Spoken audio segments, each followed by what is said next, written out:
حضرت ذوالنون مصری رحمت اللہ تعالی علیہ، آپ کے دور کی بات ہے۔ آپ جس بستی میں، جس شہر میں رہتے تھے، اس شہر میں ایک عورت رہا کرتی تھی، ایک لڑکی تھی جس کا کریکٹر، جس کا کردار اچھا نہیں تھا، اور وہ رقاصہ تھی، ناچنے کا کام کیا کرتی تھی۔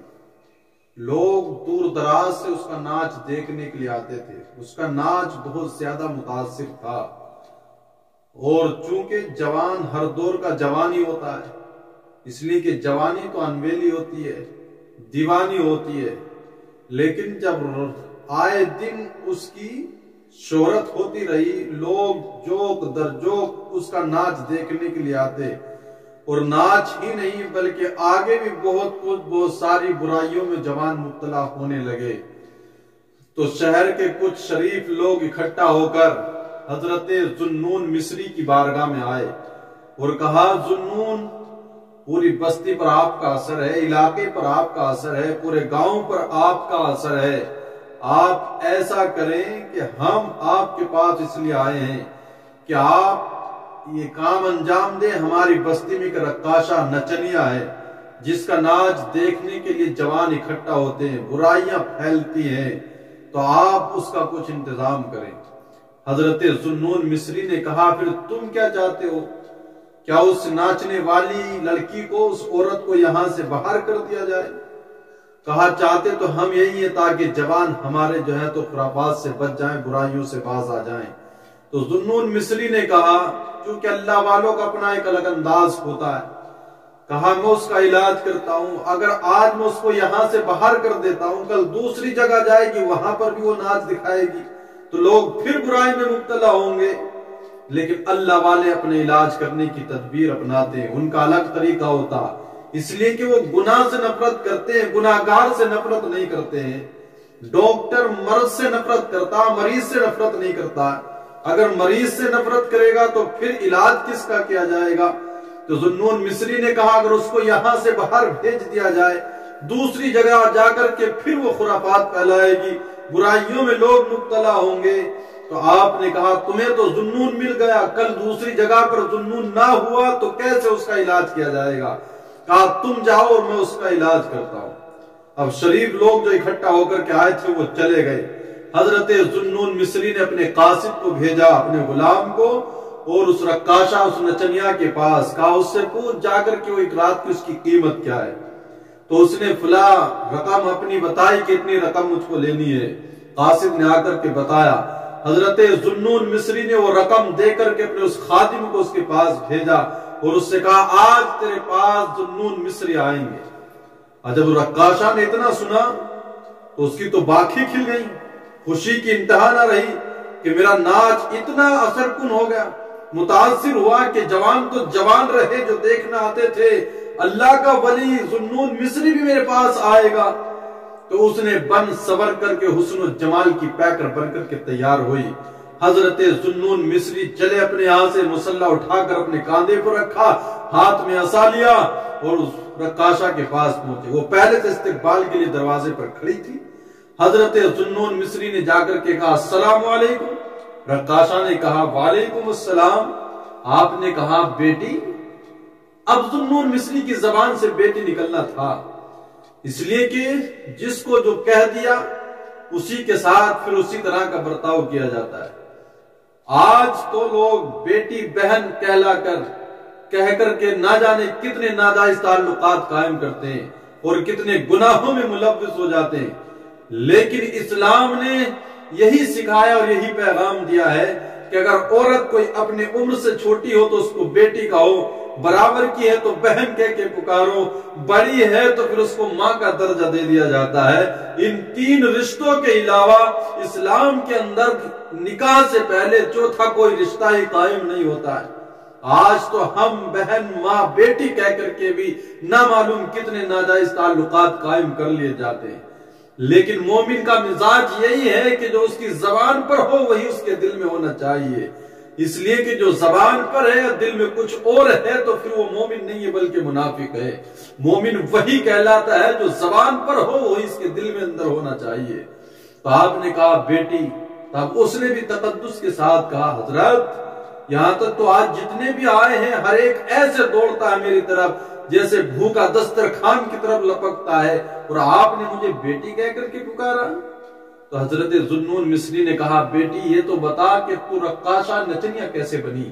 تو اس نے کہا کہ میں چھوٹی سی تھی، میرا باپ انتقال کر گیا، میری ماں بیوہ ہو گئی، اور حالات گھر کے کچھ ایسے تھے، اخراجات کے پیش نظر میری ماں نے مجھ کو ناچنے والی عورتوں کے ساتھ کر دیا، میں ناچ دکھانے لگی، ناچ سیکھ گئی، اور آج اس مقام پر پہنچی ہوں کہ میرا ناچ اتنا متاثر ہوئے لوگ میرے ناچ کو دیکھ کر کے آج میں اس مقام پر پہنچی ہوں۔ آج پیسے کی دولت کی ریل پیل ہے۔ حضرت ذوالنون مصری نے کہا آج ہم تیرے پاس آئے ہیں تو جو ہم کہیں گے وہ تجھ کو کرنا ہوگا۔ کہا ٹھیک ہے۔ حضرت ذوالنون مصری نے کہا چل نماز پڑھ تو آج۔ اس نے کہا میں پیدا تو مسلمان کے گھر میں ہوئی لیکن نماز مجھ کو نہیں آتی ہے، میں نہیں جانتی نماز کیا ہوتی ہے، مجھ کو نماز یاد نہیں ہے۔ حضرت ذوالنون مصری نے کہا تو وضو کر اور جیسے میں کرتا جاؤں ویسے ہی کرتی جانا۔ اس نے وضو کیا، ذوالنون مصری نے اپنا مصلی بچھایا، وہ لڑکی پیچھے رقاصہ کھڑی ہو جاتی ہے۔ حضرت ذوالنون مصری قرآن بڑا شاندار پڑھتے تھے، آپ کے لہجے میں عجیب سی کشش تھی۔ جب آپ نے تلاوت قرآن شروع کی ہے تو وہ رقاصہ جو پیچھے کھڑی تھی اللہ کے لیے اس کی آنکھوں سے آنسو نکلتے، رونے لگتی ہے تلاوت قرآن کو سن کر۔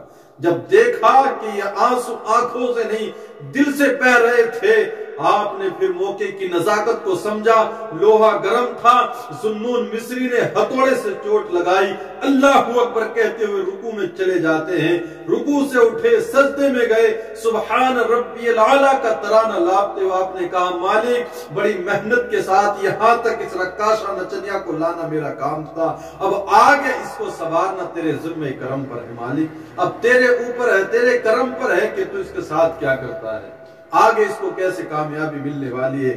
حضرت ذوالنون مصری نے نماز مکمل کی، سلام پھیرا تو پیچھے رقاصہ تھی نہیں، وہ نچنیا غائب تھی پیچھے سے۔